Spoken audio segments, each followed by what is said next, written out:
Tras el holocausto del Palacio de Justicia, varios familiares de los asesinados padecieron otro drama. Muchos no encontraron nunca los restos de sus seres queridos y otros recibieron los restos de otras personas. Esto le pasó a la familia del magistrado Emiro Sandoval. Él es Emiro Sandoval, uno de los magistrados asesinados durante el holocausto del Palacio de Justicia. Fue una de las víctimas que se encontraba en el fatídico baño del terror. Jurista, profesor de la Universidad Externado de Colombia y hombre de leyes. 40 años después, su familia revive el drama de aquellos días y el dolor de haber recibido los restos equivocados. A nosotros nos entregaron ataúdes cerrados que nos dijeron no los pueden abrir. Claro, no los podíamos abrir porque nos entregaron lo que quisieron. Y tuvimos que soportar eso durante muchos años. A nosotras en el año 85 nos entregaron un ataúd diciéndonos que eran los restos de mi papá, pero en el 2016 se pudo establecer, después de haber hecho una exhumación, que nos habían entregado aproximadamente restos de 3 personas distintas, que ninguna correspondía a mi papá. Después de eso, pues entonces empezamos la búsqueda, al igual que lo han realizado las familias de los desaparecidos. Ella es Alexandra Sandoval, hija de Emiro Sandoval. Pese al horror que vivió su familia, decidió seguir el legado de su padre y hoy es magistrada de la Jurisdicción Especial para la Paz. Dice que su vocación por la justicia nació del ejemplo de sus padres. Bueno, yo creo que a mí me dieron el ejemplo de que el Poder Judicial es necesario en un Estado de Derecho y que es absolutamente necesario defenderlo para que este país tenga un futuro viable. Así que al final no termina siendo tan difícil porque es una convicción que tenemos como familia. Tanto mi papá como mi mamá son hijos de la rama judicial. Yo también lo soy, y en ese sentido defender la justicia es defender la Constitución, es defender los derechos humanos y es defender a Colombia. Con el paso del tiempo, Alexandra también se convirtió en investigadora. Con su tenacidad y gracias al trabajo de las autoridades, logró encontrar los restos de su padre más de 3 décadas después.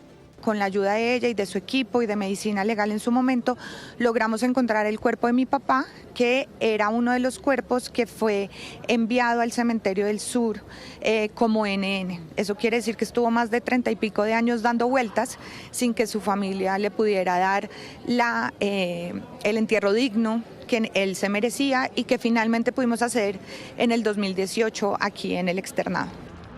Amelia Mantilla, esposa, también ex magistrada, denuncia que desde el principio se intentó ocultar la verdad sobre lo ocurrido en el Palacio de Justicia.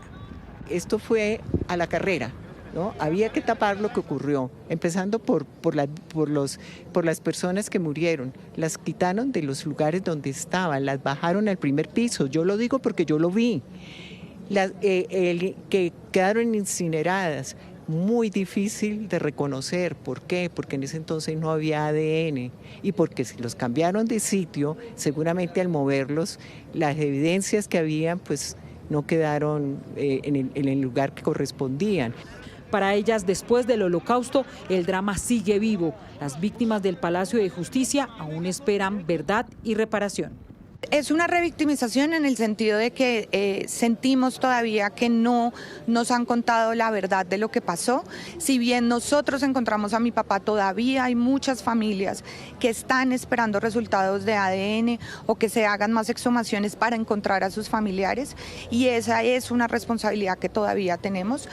Frente a los objetos personales de su esposo y padre, hoy expuestos en la Universidad Externado, Amelia y Alexandra esperan que su memoria permanezca viva y que algún día la verdad completa salga a la luz.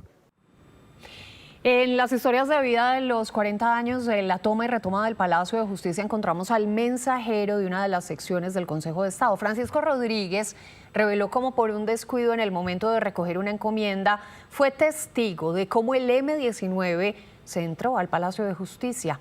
Con él habló Carlos Barragán.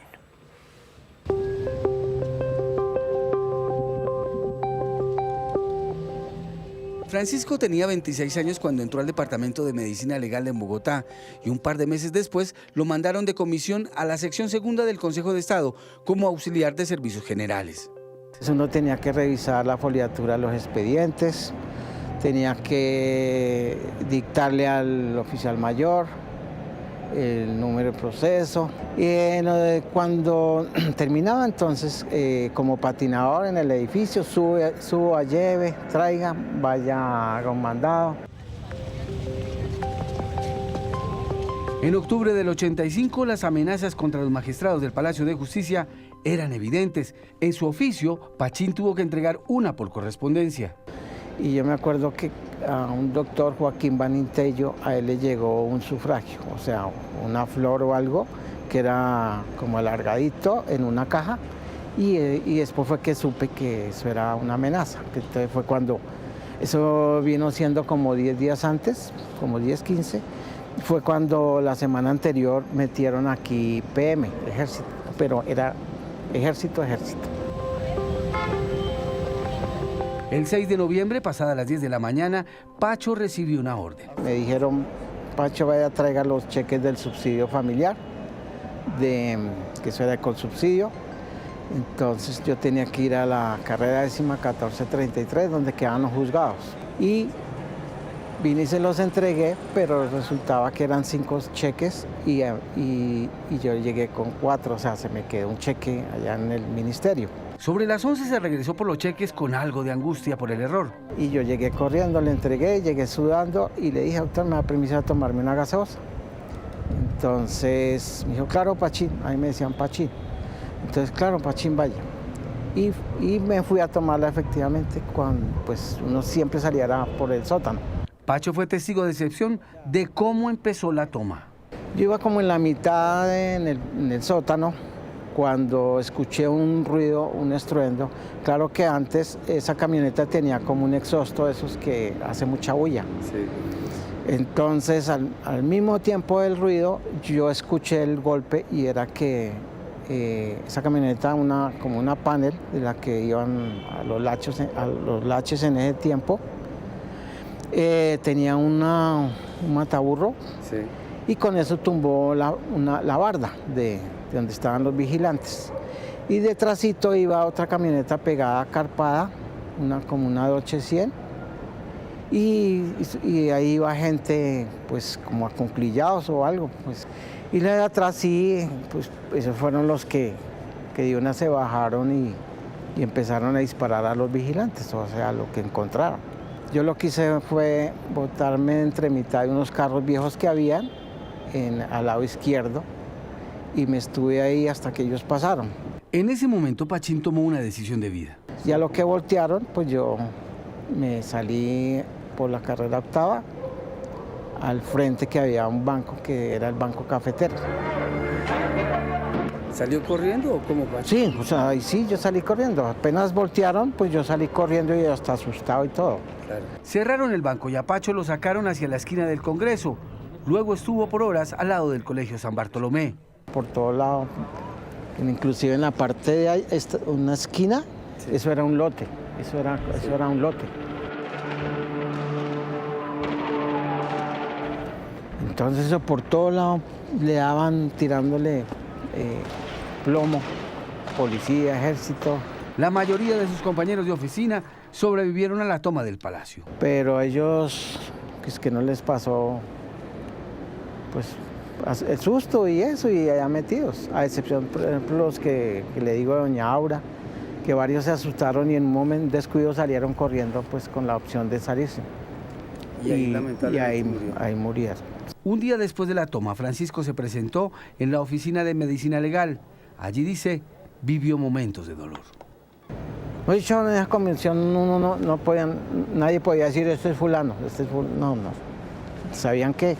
No se podían identificar. Hoy está casado, tiene 2 hijos profesionales y 2.187 semanas cotizadas de trabajo para su pensión. Yo quiero así como salir, descansar y por ahí pasear. O sea, no pienso así como en ser ambicioso y conseguir. Descansar y ser uno, estar tranquilo.